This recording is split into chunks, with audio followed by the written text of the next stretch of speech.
नमस्कार दोस्तों। आज के इस वीडियो में हम करने वाले हैं 26 नवंबर के द हिंदू न्यूज़पेपर के एडिटोरियल में आई हुई वोकैब के बारे में। तो आज का हमारा पहला वर्ड है अंजुलेट, जो कि एक वर्ब होती है जिसका मतलब होता है to move with smooth wave like motion. लहरों की तरह उठना गिरना या तरंगों की तरह हिलना डुलना। मतलब लहरों की तरह एक मोशन जो एक बार ऊपर एक बार नीचे इस तरीके से जाती है उसको हम बोलते हैं अंडुलेट। तो ये क्या है? एक वर्ब है। इसका मीनिंग हुआ ऐसा चलना या हिलना जिसमें लहरें जैसी गति हो। अक्सर पानी, हवा, कपड़े या भू आकृति की लहरनुमा गति बताने के लिए इसका यूज किया जाता है। सेंटेंस से समझते हैं। The fields seemed to undulate in the wind. हवा में खेत लहरों की तरह हिलते हुए दिखाई दे रहे थे। तो जो खेत थे वे लहरा रहे थे, लहरों की तरह। ठीक है। तो खेत के अंदर जो फसल थी वो लहरा रही थी। सिनोनिम्स इसके हो जाएंगे रिपल या वेव या फिर फ्लो, और एंटोनिम्स इसके हो जाएंगे स्टिल या फिर स्टेडी। कभी कभी इसका यूज हम इस तरीके से भी कर सकते हैं, जैसे कोई बैट्समैन है, उसकी जो फॉर्म है वो क्या है? ऊपर नीचे हो रही है। ठीक है। वो कभी फॉर्म में आ जाता है, कभी आउट ऑफ फॉर्म हो जाता है। तो यानी कि उसकी जो फॉर्म है वो क्या कर रही है? एक बार उठ रही है, एक बार गिर रही है। तो इस तरीके से भी हम इस वर्ड का यूज कर सकते हैं। अगला वर्ड है पेडिग्री, जो एक नाउन होता है जिसका मतलब होता है रिकॉर्ड ऑफ एंसेस्ट्री और प्योर ओरिजिन, वंशावली या खानदानी पृष्ठभूमि। मतलब किसी व्यक्ति, जानवर या वस्तु की वंश परंपरा या उसकी गुणवत्ता की प्रमाणित पृष्ठभूमि। इसका यूज कैसे होता है? अक्सर पशुओं की नस्ल, परिवार की प्रतिष्ठा या किसी उत्पाद या विचार की गुणात्मक विरासत दर्शाने के लिए इसका यूज किया जाता है। सेंटेंस से समझेंगे। उसकी राजनीतिक पृष्ठभूमि ने उसे जल्दी पहचान दिलाने में मदद की। तो इसको कैसे बोलेंगे? Her political pedigree helped her gain quick recognition. तो यहाँ पर जो पॉलिटिकल पेडिग्री है, इसका मतलब क्या है कि उसका जो बैकग्राउंड था वो कैसा था? पॉलिटिकल था। यानी कि उसका जो वंश था वो पॉलिटिकल बैकग्राउंड से पहले से ही जुड़ा हुआ था। तो इस तरह का जो बैकग्राउंड दिखाना है, ठीक है, या फिर कोई परिवार की कोई प्रतिष्ठा दिखानी है, जो परंपरा दिखानी है, या उसका विचार दिखाना है, तो हम वहां पर इस वर्ड पेडिग्री का यूज करते हैं। सिनोनिम्स इसके हो जाएंगे लिनिएज और एंसेस्ट्री, और एंटोनिम्स इसके हो जाएंगे अननोन, ओरिजिन या फिर मिक्स्ड। उसके बाद है स्पेड, जो एक नाउन होता है जिसका मतलब होता है लार्ज नंबर और सडन इंक्रीज ऑफ समथिंग। अचानक बहुत अधिक मात्रा या बाढ़ सा बढ़ाव, यानी एकदम बाढ़ मतलब जो एकदम आती है। तो इस तरह का इंक्रीमेंट जो एकदम हो जाए उसको क्या बोलते हैं? स्पेड। किसी चीज का अचानक और बड़ी मात्रा में हो जाना।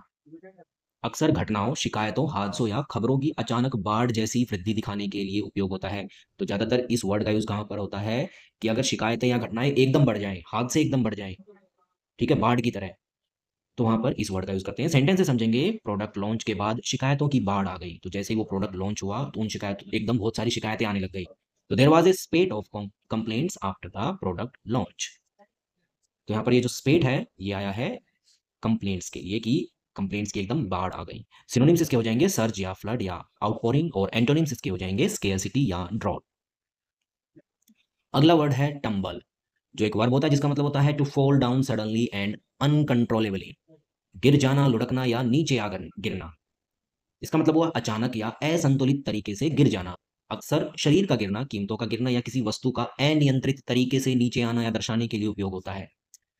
तो इसको कैसे बोलेंगे? सेंटेंस से समझते हैं। बच्चा झूले से गिर गया लेकिन जल्दी उठ भी गया। The child tumbled of the swing but quickly stood up again. तो ये झूले से गिरा है, इसके लिए आया है टम्बल्ड ऑफ। सिनोनिम्स इसके हो जाएंगे फॉल, ड्रॉप या कोलैप्स, और एंटोनिम्स इसके हो जाएंगे राइज या एसेंट। अगला वर्ड है रप्चर, जो एक वर्ब या नाउन दोनों तरीके से यूज हो सकता है। टू ब्रेक और बर्स्ट सडनली, फटना, टूट जाना या दरार दिखे। इसका मतलब हुआ किसी चीज का अचानक फट जाना या टूट जाना। अक्सर संबंधों में टूटन यानी संबंधों का टूट जाना, शरीर में फटना या शरीर का कोई अंग टूट जाना या फट जाना, या मशीन पाइप के फटने के लिए उपयोग होता है। सेंटेंस से समझेंगे। ज्यादा दबाव के कारण पाइप फट गया। तो ज्यादा प्रेशर हो गया, उसकी वजह से एकदम फट गया, अचानक से फट गया। तो क्या बोलेंगे वो? The pipe ruptured due to high pressure. तो यहाँ पर रप्चर का यूज ऐसे होगा। सिनोनिम्स इसके हो जाएंगे ब्रेक, बर्स्ट या स्प्लिट, और एंटोनिम्स इसके हो जाएंगे सील या मेल्ट। अगला वर्ड है बर्निश, जो एक वर्ब होता है जिसका मतलब होता है to polish or improve something to make it shine. चमकना, निखारना या सुधारना। इसका मतलब हुआ किसी चीज को चमकदार या बेहतरीन बनाना, चाहे वह वस्तु हो या प्रतिष्ठा। अक्सर धातु को चमकाने या किसी की प्रतिष्ठा या छवि को निखारने के लिए उपयोग होता है। तो अगर हम किसी की छवि को सुधारने की कोशिश कर रहे हैं तो वहां पर यूज कर सकते हैं बर्निश का। सेंटेंस से समझेंगे। उसने अपनी प्रतिष्ठा निखारने के लिए कड़ी मेहनत की। तो इसको कैसे बोलेंगे? She worked hard to burnish her reputation.